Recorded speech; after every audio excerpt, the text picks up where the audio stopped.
Oi gente, eu sou Maria e esse é o canal Dona Maria. No episódio de hoje eu convidei a Fê para conversar sobre violência obstétrica contra pessoas negras.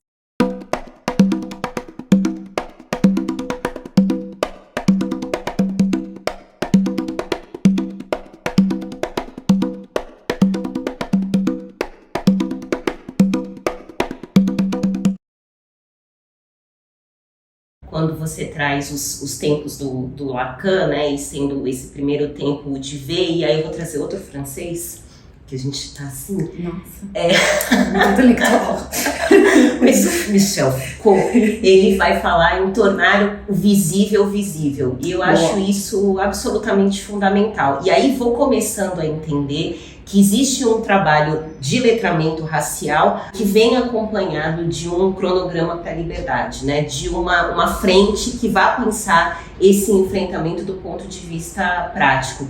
Porque no tempo de ver, a gente ainda tem voltado todo o tempo para a coisa de que somos pessoas racializadas, não apenas as pessoas negras, as pessoas brancas também têm uma raça, e junto da raça branca vem toda uma cosmologia racial que vai garantir para você privilégios que são inescapáveis. Por mais que você seja uma pessoa aliada, uma pessoa consciente, existem privilégios inescapáveis e a pergunta é a mesma todo o tempo, né? O quanto você está disposto a abrir mão desses privilégios para poder construir esse comum da diferença coletivamente, né? E se você não cria um cronograma, uma agenda, um compromisso, um pacto, o que você tem, você para no instante de ver. Aí a gente está no tempo da lacração, de fato, porque aí a gente só vê. Aí eu te mostro e você fala, nossa, realmente, que chato. Aí vem uma outra pessoa que te mostra e fala, nossa, realmente. Tem uma coisa que eu penso muito que é letramento racial, não é tema de prateleira. Não dá para criar uma apostila de habilidades antirracistas. Isso vai ter que ser no teu dia a dia. Não dá para você só pensar em ter palestrantes negros no teu evento. Onde eles estão na coordenação desse evento? Onde eles estão pensando essa agenda? Porque é isso, quem vai pensar essa agenda é a gente. Mas eu queria muito que eles pensassem. Eu também queria, quem sabe, quando eu, tiver idosa, não sei, já tiver morrido na geração da minha filha. Nessa geração é a gente que está pensando. Alguém precisou lá atrás fazer alguma coisa, muitas coisas, para que a gente pudesse ir lá fazer. Então agora é a gente que pensa, é a gente que faz esse pedaço.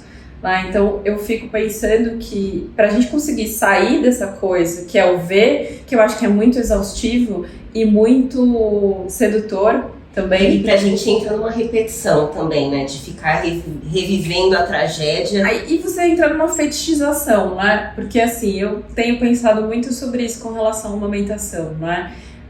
Eu quero mais pessoas falando sobre isso, além de mim, da Tia Coel hoje em dia, porque eu quero ter pessoas me dizendo que eu tô falando bobagem. Eu preciso ter contraponto, eu preciso ter quem me diga. Porque no parto tem uma galera já falando. De amamentação, isso ainda é recente. Então, isso é uma coisa que eu tenho pensado. Eu preciso de alguém que diga, você é uma vendida, você não devia ter ido nesse congresso. Sei lá, eu quero alguém para ter esse diálogo comigo. E eu quero poder ter também uma coisa que não fica fetichizado, nem sei se eu falei direito, no meu corpo. Que é, eu venho, eu falo disso, e não acontece nada com o que eu falo, saca? Do que eu tô imaginando. Que é muito sedutor o lugar de que você veio aqui trazer a notícia nova. Nossa! Por um tempo, eu acho que eu saí frustrada desse simpósio que a gente participou, porque eu tinha uma imaginação bastante infantil da minha parte, de que eu ia falar e o mundo ia mudar depois daquele momento, né? Eu sou leonina. Então eu achei que eu ia subir no palco e agora, a partir de agora, cara, vai ter bolsa em todos os cursos. Agora tudo vai mudar. Não, mano, é isso, não vai mudar. Não vai mudar deste jeito, vai mudar se a gente tiver um compromisso. Um compromisso. E esse compromisso é o pedaço mais difícil, porque é onde a gente vai ter a história do abrir mão do privilégio, né? Do se botar em risco. Do ir lá e dizer, bom, aqui eu tenho uma mesa sobre amamentação e transgeneridade. E eu vou pensar, se eu tenho uma pessoa trans falando de amamentação, aí eu vou pensar, não tenho. Por que eu não tenho? que será que acontece que não tem uma... Saca? Aí é a hora de eu abrir mão de privilégio, estender a cadeira e falar, essa cadeira agora não é pra mim, é pra outra pessoa vir falar. Esse lugar não é meu. Não é? Hoje ele não é só meu. Não é? Acho que tem um pouco esse formato, assim, sabe? Eu acho que na especificidade dessa cena, desse simpósio, é muito importante a gente pensar também na cor das pessoas que estavam assistindo, né? Então, a programação que atende os interesses da população negra tem uma audiência fundamentalmente negra, enquanto as outras pessoas do simpósio estão ocupadas com coisas mais importantes, né? Então, e aí vou insistir na coisa do cronograma do enfrentamento, e para chegar, acho que na nossa última pergunta sobre a amamentação, porque é isso, né? Esse ver, ele ainda é um ver que a gente consegue fazer chegar até as nossas pessoas, né? Então, se outras pessoas de outras raças, né? Quer dizer, de outras raças não, pessoas não brancas, somos nós e existe... a raça branca. Então, se a raça branca não está interessada no nosso debate, essa ideia de cronograma da liberdade está no livro dos Panteras Negras, que chama Black Power, Política de Libertação nos Estados Unidos. E ele vai dizer assim, as estratégias de sujeição, elas vão mudar todo o tempo. Esse livro, ele não é um manual para militante ativista, porque o cronograma para a liberdade você desenha junto da comunidade. E ele precisa mudar todo o tempo, porque as violências, as formas, né, de violentar pessoas negras, elas vão mudar todo o tempo.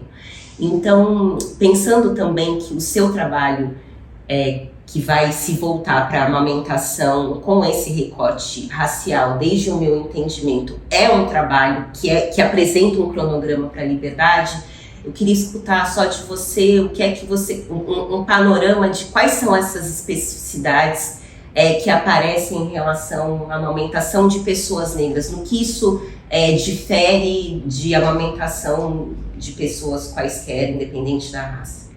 Então, eu acho que eu já fui por muitos caminhos para pensar sobre isso ao longo desse tempo, né? Porque tem uma especificidade minha, que é o fato de que eu não sou acadêmica, então eu nunca sentei para fazer uma pesquisa sobre pegar dados qualitativos, quantitativos, como é que se faz. Eu nunca parei para olhar desse jeito, então eu já entrei pela questão da história das amas de leite, já fui muito por esse caminho. Hoje em dia eu olho para isso de um outro jeito, né?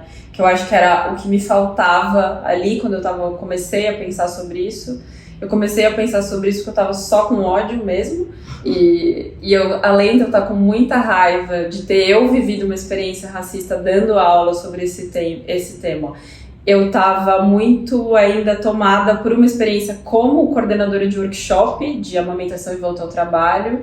E acho que foi a primeira vez que eu olhei em volta assim e pensei, eu tô treinando babás grávidas a oferecer leite para os filhos dessas pessoas aqui. E, sabe, deu uma crise, trampo, ideologia, pausa, sabe? Deu um pane no sistema, assim, nesse momento. Eu acho que hoje em dia o que eu penso da amamentação é que a gente tem a amamentação como uma pauta dentro do que a gente já fala da justiça reprodutiva, né? Porque a amamentação, diferente do parto, que já vem historicamente construído como uma pauta de militância e que tem a ver com o corpo da mulher, e que tem a ver com a medicalização do corpo, o patriarcado, a amamentação não. A amamentação ela entra muito mais numa pauta Deus, Pátria e Família, se a gente for pensar assim, bem radical, assim. Porque é a mãezinha que fica em casa com o filhinho, precisa oferecer o melhor alimento para o filhinho, né? Não entra como uma coisa que é absurdamente poderoso, que é, caraca, mano, você faz alimento para um ser humano. Isso é muito mais legal do que engravidar, na minha imaginação, pelo menos. A gravidez é uma célula lá que dentro de você, ela vive sozinha, ela não depende de você. Ela mora em você, mas ela não tem nada a ver com você. Você tá, tudo bem, tem o sangue e tal, beleza. Mas a amamentação é 100% você. É 100% o seu corpo produzindo aquilo. Então isso é muito potente, né? E a maneira como a gente pauta a amamentação, que a gente forma as pessoas que trabalham com amamentação, ainda é uma maneira que trabalha muito mais nessa ideia, ou que tá falando só da mulher, seu corpo, suas regras, e aí numa coisa bem neoliberal, né, assim, ou que tá falando só do bebê, você precisa oferecer porque o bebê precisa disso. E em nenhum momento a gente pensa que quem são as pessoas que podem viver aquilo que a OMS disse que elas têm que viver como amamentação. Quem são as pessoas que podem amamentar até 6 meses exclusivo? Quem são as pessoas que podem amamentar até 6 meses exclusivo e 2 anos misto, né, com comida e tal? Ah, mas aí então você quer dizer que as pessoas não podem amamentar porque as outras... Não é isso, mas a gente precisa se perguntar o que eu posso oferecer de condições de cidadania para todas as pessoas poderem acessar isso que vocês estão me falando, que é o que eu tinha que fazer. Porque senão eu estou derrubando na cabeça de uma mulher negra, e normalmente uma mulher negra numa situação de vulnerabilidade, só mais trampo para ela. E só mais uma coisa para ela saber que ela não está fazendo o que ela tinha que fazer de melhor para o filho dela. E que droga, eu podia fazer melhor e eu não posso. A gente não tá nem dando a chance dela escolher, porque é isso, não tem exatamente uma escolha, e a gente só tá oferecendo mais demanda, que eu acho que é a dificuldade na hora que a gente pauta questões raciais, que é a hora que a pessoa fala, mas o que você quer que eu faça? Que eu demita todos os meus professores e contrate só professores negros? Porque você tá me dizendo que na minha escola não tem professores? Não, mano, eu não te falei isso. Eu falei que a gente tem um problema, a gente vai ter que pensar junto como que a gente vai solucionar. A solução não é assim. Não é uma coisa que você vai resolver agora. A gente vai ter que pensar junto. Temos esse problema. Se a criança precisa ser amamentada até 6 meses exclusivo, como que eu tô sendo a favor de desmonte das leis trabalhistas? Como que eu vou fazer com quem não tem licença? O que eu vou oferecer? Ah, não pode mais ter aleitamento cruzado, né? Não pode, a vizinha não pode, a prima não pode mais amamentar, mas elas estão fazendo. E aí, como é que eu posso reduzir dano? Aí você tem toda uma polêmica, que é não pode, mas se forem um casal de mulheres, as duas podem. Eu ofereço sorologia para mãe não gestante, por que eu não posso oferecer sorologia para a prima? Ah, porque aí eu corro o risco disso virar um mercado e voltar. Corro esse risco, vamos cuidar disso, então... Vamos pensar o que a gente pode fazer? Vamos olhar para isso de um jeito menos o protocolo e mais a situação que a gente tem? O que a gente pode fazer aqui com o que é real? Né? Então, hoje em dia eu penso mais essa pauta da amamentação, uma por essa porta do pensar os próprios itãs da cultura africana, que são as mulheres superpoderosas, que ou elas estão com o peito, né, nas esculturas, ou elas estão com o peito caído, ou elas estão com o peito... bem entumecido para frente, assim, então eles estão sempre cheios de leite, então eu penso desse lugar de potência que tem do aleitamento, e por essa porta da justiça reprodutiva, que é eu preciso oferecer condições de cidadania, direito a ter direitos, para que essa pessoa possa ter direitos reprodutivos, e amamentar faz parte do direito reprodutivo, né? É isso, basicamente. Ai, eu vou chorar agora. Queria trazer notícias da universidade, entendendo que a universidade é um lugar carcomido, e aí quando eu tenho a chance de conversar com pessoas como você, assim, pensando nas mulheres superpoderosas, eu penso que a universidade tem muito, muito, muito, assim, a aprender com você e com essa supervidência desse visível que a gente vai adquirindo simplesmente porque nós estamos implicadas com a nossa comunidade. Então, obrigada, Fê, por ter vindo. Aprendo muito escutando você. Obrigada mesmo.